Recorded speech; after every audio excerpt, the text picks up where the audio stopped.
किसी ने बड़े कमाल की बात कही है कि इंसान सुनता है मन भर, सुनने के बाद प्रवचन देता है टन भर और खुद ग्रहण करता है कण भर।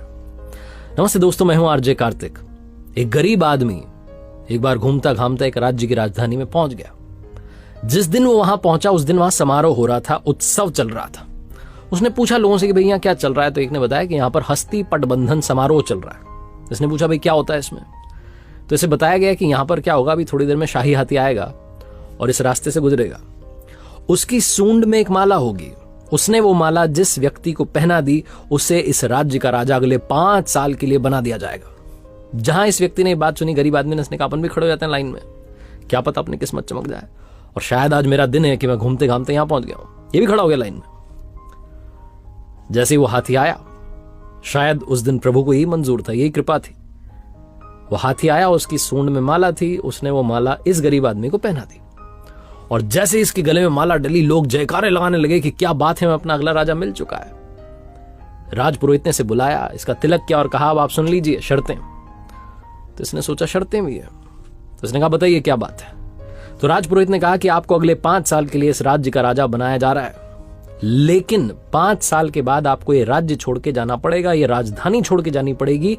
जंगल में एक नदी है जिसमें बड़े बड़े मगरमच्छ घड़ियाल हैं, वो उनसे मुकाबला करना होगा, अपनी ताकत दिखानी होगी। अगर आपने ताकत दिखा दी तो आप वो नदी पार करके जंगल में उस तरफ एक गांव है प्यारा सा सुंदर सा, वहां जाके अपना जीवन बिता सकते हैं। कुछ लोगों ने ऐसा किया है, कुछ लोग अपना जीवन गंवा चुके हैं। अब आप बताइए कि क्या आप 5 साल के लिए राजा बनने के लिए तैयार हैं? गरीब आदमी, इसके पास खोने के लिए कुछ नहीं, गंवाने के लिए कुछ नहीं। इसने अपने जीवन को सोचा, लाइफ को सोचा। इसने कहा सही है, 5 साल तो राजा रहेंगे, फिर कुछ डिसाइड कर लेंगे, कुछ ना कुछ तो होगा। 5 साल के लिए राजा बनने के लिए तैयार हो गया और इसने 5 साल अपने जीवन के जो सबसे बेहतरीन साल थे उसमें बहुत अच्छे से काम किया, सबका ख्याल रखा, सबका ध्यान रखा, सबका फेवरेट बन गया। और 5 साल कब खत्म हो गए पता नहीं चला। विदाई का दिन आ गया, लोगों की आंखें भर आई, कितना अच्छा राजा हमें छोड़ के जा रहा है। लोग रोने लगे कि इस बेचारे को अब यातना सहनी पड़ेगी। वो नदी जो है उसमें मगरमच्छ घड़ियाल सब मिलेंगे, क्या पता मर ना जाए। ढोल नगाड़ों के साथ में विदाई हुई, जंगल में पहुंचे। उस नदी के इस किनारे पर इसकी विदाई के लिए लोग तैयार थे, लेकिन जैसे ही इसने प्रणाम किया सबको कि धन्यवाद, बहुत अच्छा रहा, चलने लगा, तो लोग चौंक गए। ये खुशी खुशी नदी पार कर रहा था क्योंकि इसने उन 5 सालों में उस नदी पर लकड़ी का पुल तैयार करवा दिया था।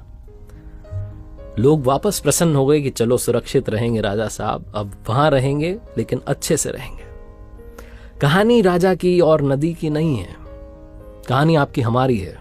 हमें भी एक लिमिटेड पीरियड मिला है जिसमें हम इस मनुष्य रूप में आए हैं, लेकिन अब हम पर डिपेंड करता है कि क्या हम जब यहां से जा रहे होंगे तो क्या हम इस भवसागर को पार करने के लिए वो पुल तैयार करते हैं, अच्छे कामों से, दुआओं से, प्रार्थनाओं से, मेडिटेशन से, कि जब हम ये दुनिया छोड़कर जा रहे हों तो हमें यातनाएं ना सहनी पड़े, हमें ऐसी जगह ना जाना पड़े जिसे नरक कहते हैं।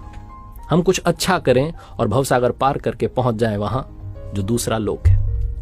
ये छोटी सी कहानी बस यही सिखाती है कि अच्छे कर्म करते चलिए, दुआएं कमाते चलिए, बाकी सब वो देख लेगा। एक बार फिर से वही बात कहूंगा जो अक्सर कहता हूं, अपनी सच्ची मेहनत, अपनी फैमिली के प्यार और ऊपर वाले के आशीर्वाद के साथ कर दिखाओ कुछ ऐसा कि दुनिया करना चाहे।